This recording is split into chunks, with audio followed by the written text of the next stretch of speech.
Few heists in Payday will live or die depending on how much you enjoy ramming bulldozers with a golf cart. Midland Ranch is, well, it's unique to say the very least.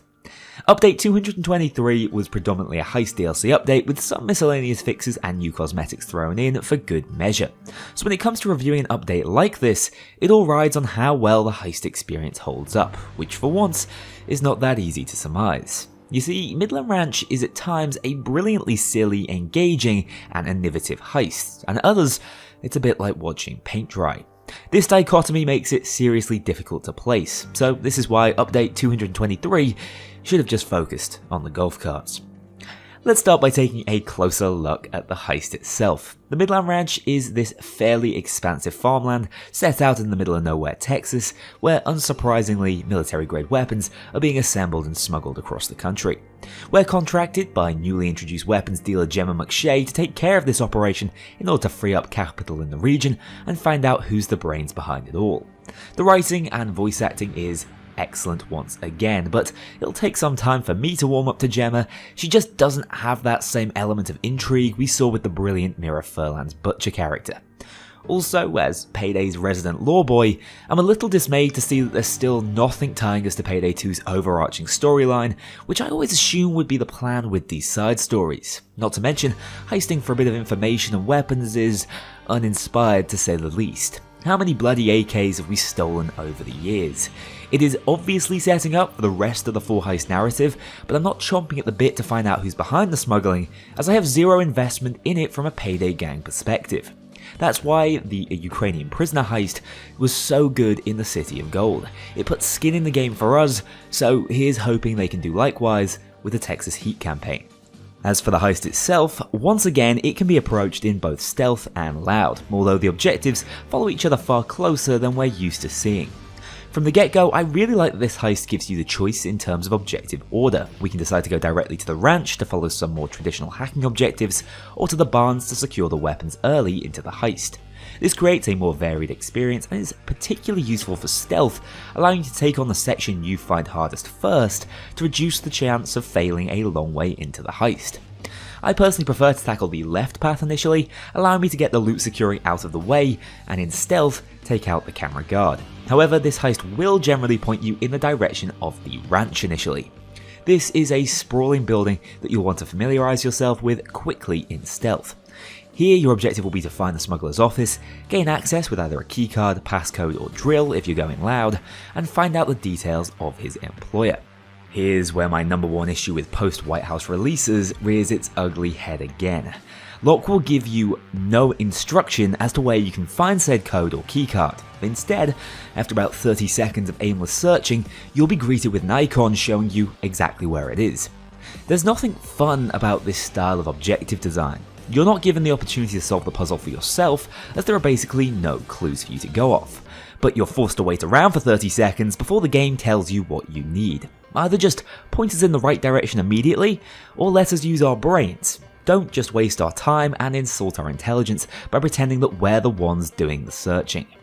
That gripe out of the way, once you've reached the laptop, in loud it's just a case of holding out and decrypting it, whereas in stealth we actually have a fairly interesting and varied objective.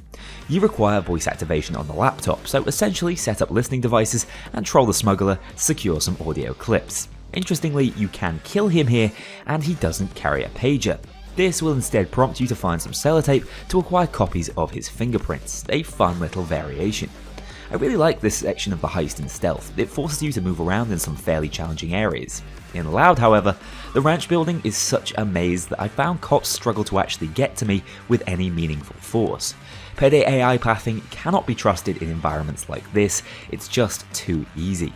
After successfully hacking the laptop, you'll now be ready to move on to the loot section of the heist, either using another RFID scanner in stealth or this pickup truck to yank the gate open. Honestly, this set piece really sums up the heist highs and lows. It's set up to be an epic assault on the second half of the compound, but when the car flies backwards, knocking over this water tower, it all just falls a bit flat when water.png splashes out and a taser clips straight through. This is why Payday 3 is so desperately needed. The diesel engine just struggles to match a cool concept with visual execution, but once into the second half of this heist, things get even wilder. First up, effectively this is a bag moving simulator section, but at least Overkill offers you options in terms of securing the loot, with a stealth van, a zipline to the docks, a Fulton loot cage asset, and most importantly, the golf carts. We all know that Payday's driving is floaty at best, but what if Overkill decide to remove basically all weight from a vehicle, creating a monstrosity which drives faster than a sports car whilst turning on a dime? Yes, most of the time you'll get these things stuck or manage to tip sideways. Hell, I've even heard of people falling through the bloody map in them. But for those moments when the golf carts are running at full speed, you will be having a blast. In my opinion, they're just the right level of broken to be incredibly fun and genuinely come in clutch up against dozers. However, despite the impressive distraction, we're still just securing bags full of generic loot. One interesting mechanical expansion here is that we can find weapon parts within crates to craft our own weapons from scratch, expanding a loot pool in a surprisingly fun and satisfying way. However, this is just a minor distraction from the boring loot moving process. This will feel samey quickly, and contributes to that feeling after about 10 completions. This heist is just a little bit bland and repetitive. All the weapons are stored within cages, which can be opened without your drill breaking, big sigh of relief there, but in stealth you're definitely going to want to use the over 9000 saw with the silent saw tech to speed things up. This section really slows down the pacing of the heist, and I often found myself just clearing waves of cops because it was more fun than actually following the objective, meaning this heist can seriously drag on. After securing the bags in whichever outlet you choose, you'll finally be able to escape the heist from the river dock in both loud and stealth. This is a little uninspired. Usually loud escapes involve someone or something arriving to pick you up, but here the boat driver's just been chilling the entire time, apparently unnoticed, which isn't a major gripe, but possibly suggests that the conclusion to this heist was slightly rushed or less thought out than usual. Paired with a few more bugs than I'd normally expect, I fear this is a good example of why Overkill shouldn't try to set specific release dates for updates months in advance. With the gameplay flow of the heist laid bare for all to see, let's get into more of those gritty details. First up, I have to mention the music. Trailblazer is simply one of my favourite tracks in the game, and I've been listening to it non-stop since launch. On the surface, it's an odd mix of country and dubstep, but when you listen to it closely, it's so much more, with brilliant instrumental bridges and a backing ukulele to die for. Please give this song a good listen. Gustavo has completely outdone himself. Also, on the positive side, this heist tries really hard to innovate. It iterates on the driving mechanics, admittedly in a very madcap way, adds a new environmentally placed weapon in an MG turret, and brings a brand new regional unit, the US Marshal Sharpshooter, into the assault force. You already know how I feel about the golf carts, but the MG is also an interesting addition. It seems to fire projectiles, so isn't the most consistent, but does deal a lot of damage and has armor piercing, making it a perfect tool to defend the loot cage with. You can even move it around in parts and set up at different defensible locations. Surprisingly, it also seems to be affected by your build, with Bulletstorm turning into a machine gun of your dreams. On higher difficulties though, you'll probably be better off staying mobile and focusing on your own weapons. Not to mention, it's ridiculously loud due to the 50 cal rounds it fires, but once again lacks a bit of polish, as it will be equally loud for all players, no matter how far away they are. As for the Marshal, he looks amazing, but in function, he's not great. Conceptually, he's a ground-based sniper unit that spawns in packs of 2, dealing flat damage over range and firing tracer rounds. He's also got 2160 health on Deathwish upwards, so should really cause some problems. But in practice, he's an absolutely shocking shot who pins a big shoot me sign on his chest the second he starts firing, and seems to be quite fragile, which suggests that he has a high headshot multiplier. He also can't deal health damage through armor, which is what makes regular snipers so deadly. From my experience, I could hardly tell the difference between him and regular SWATs around the map. Still a worthwhile addition to the game, if just because it's such a cool looking unit type. But that isn't the end of the story here. We still have to talk about Midland Ranch's visuals. I love that we're seeing tons of new civilian and guard designs. It helps to add a bit of that deep south rural feel, and the overall environment is solid and ranchy. However, it's a bit of a return to the dreaded beige we got away from in San Francisco. Without any vibrancy, it's all just a bit drab and adds to that feeling of monotony and repetition that this heist slips into on repeat playthroughs. Within Loud gameplay, I feel there's a good mix of open space, cover and interior holdouts, but once again there's a caveat in how enemy spawns operate, especially around the barns. Cops spawn constantly by the fence, jump over, and die simultaneously. Either you'll be overrun by glitchy cops spawning inside each other and shooting you from the geometry they're clipping through, or they'll die on repeat and never offer an interesting challenge. In stealth though, I found there to be pretty good variation in the gameplay, despite the issues I have with how objectives are laid out for us. Sadly, I felt like both approaches suffered from slightly lackluster difficulty, Loud caused by the strange spawns and AI pathing issues, while stealth seems to suffer from guards with very limited set patrols. For instance, on the stealth escape, you can take out the camera operator and 2 guards that watch the van, giving you free roam of that area and being able to leave bodies unattended. I believe this is the curse of Midland Ranch, and why I reckon it'll sit slap bang in the middle of everyone's tier list. It does a hell of a lot right, and I'm more than happy to see experimentation at this stage in Payday 2's life cycle.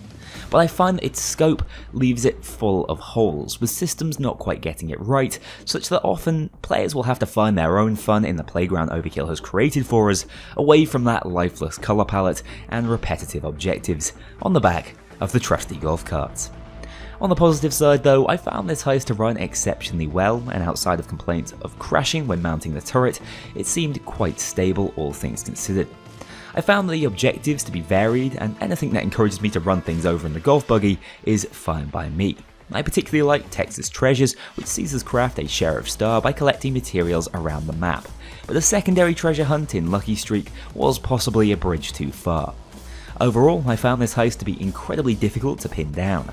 It's simultaneously brilliant, and then it isn't. I think my greatest issue is just how uninspired it is conceptually.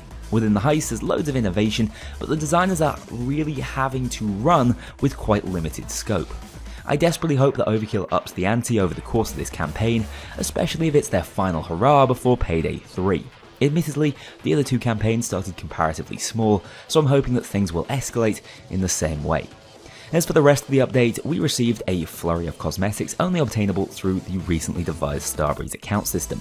This includes the Prime Matter outfit set, which I honestly adore, even down to the weirdly chunky looking vest, as well as another new heist track which seems like Gustavo's take on the Simon Vickland originals. You can also get your hands on the Oil Baron outfit, which is, it's horrifying. You can pick this up by watching any Overkill partner streamer for 20 minutes a piece between now and the 24th, and from then until the 21st of July, you just have to watch anyone streaming Payday 2 to be eligible for drops. Just remember to link your Twitch with your Starbreeze account to claim them. That's it for update 223, the toughest update I can remember trying to pin down. There's a lot of fun to be had here despite my gripes, which is always the most important thing to keep in mind about a DLC. If you've enjoyed the video, you'd be doing me a huge favour by heading down to the link in the description and checking out my custom built Payday playing machines from my partnership with the guys over at Apex Gaming PCs. Remember, it's 10% off in June when you check out with the code Kknowley. Thanks so much for watching this video. Let me know where you would place Midland Ranch on your heist tier list, and I'll see you all very soon. A huge thank you to my dedicated Patreon backers. If you want to join this crew in going infamous, check out the link below and pledge as little as $2 to see your name in the credits, or get 24-hour early access to future videos and vote on upcoming content. Take care, I'll see you all soon.